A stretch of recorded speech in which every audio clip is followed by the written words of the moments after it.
Sortie cinéma ce soir à l'auditorium Laurent Gérard, à Valseny, dans le cadre du festival Nature et Ski, un événement qui allie tourisme et préservation de l'environnement organisé par l'Office du tourisme de Valseny et le Parc national de la Vanoise. Au programme de la soirée, visionnage du dernier long métrage de Guillaume Colombet, Hors piste, sensible et sauvage. Donc Guillaume, bonjour.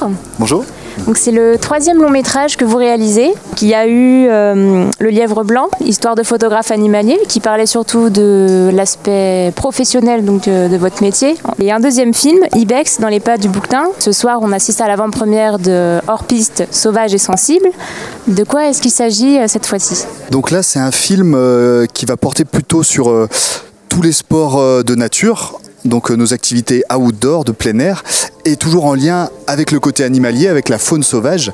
Donc l'idée, c'est de voir comment ces activités, on peut les faire mieux pour avoir un peu moins d'impact. Moi aussi, je suis un pratiquant de ces sports de montagne, d'escalade, de ski, etc. Et en même temps, dès que je partageais ça avec des amis, je me rendais compte, à la fois, il y avait une demande sur comment on peut faire mieux, et même juste qu'est-ce qui vit autour de nous en montagne. Le fait de passer beaucoup de temps caché pour observer les animaux, c'est vrai qu'on a un regard qu'en fait pas tout le monde a quand on part faire sa pratique.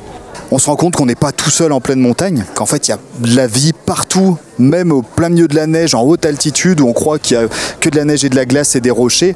En fait, il y a des espèces qui vivent. Et simplement, plus on est curieux, plus on les comprend, ces espèces, et plus on peut arriver à se faire plaisir, à faire du bon ski hors piste, à faire des choses comme ça, en respectant un peu leur survie, en fait, en mettant pas carrément leur vie en danger, juste parce que nous, on se fait plaisir. Donc là, on peut voir dans les extraits du film, il y a des endroits assez escarpés, des climats assez compliqués. Est-ce qu'il y a eu des difficultés particulières à tourner ce film ? Alors, je trouvais ça important d'arriver à mettre en image la faune sauvage en pleine tempête de neige. Par contre, ce qui était compliqué, c'est que même nous, avec des très bons équipements, on finit par avoir froid, alors que les animaux, on se rend compte qu'eux, ils sont parfaitement adaptés. Et puis des grosses rafales de vent, les tempêtes, etc. En fait, ça fait bouger l'image. Et des moments, j'étais obligé de m'allonger sur l'appareil pour pas avoir des images qui tremblent trop en pleine tempête, simplement pour que ce soit exploitable. Pour filmer la nature, c'est vrai que c'est important d'y passer beaucoup de temps si on veut arriver à avoir des images animalières. Donc j'ai pas mal tourné dans la vallée.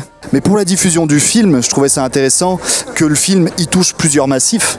Donc les intervenants, les personnes que j'ai interviewées dans le film, en fait, on les rencontre sur les hauts plateaux du Vercors, dans le massif des Aiguilles Rouges, dans le massif du Mont Blanc. Il y a même quelques images de nature, on va comprendre pourquoi dans le film, qui ont été tournées dans les Hautes-Pyrénées, parce qu'il y a certaines espèces qui ont été impactées par endroits et pas dans d'autres endroits, etc.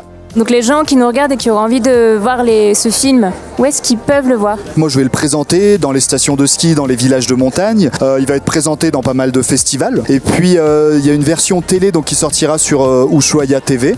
Donc en version 52 minutes, et aussi une version courte de 26 minutes pour France 3 Rhône-Alpes, dans l'émission Chronique d'en haut. Hors piste, sensible et sauvage, un film aux images spectaculaires et percutantes qui invite à la réflexion sur un sujet d'actualité.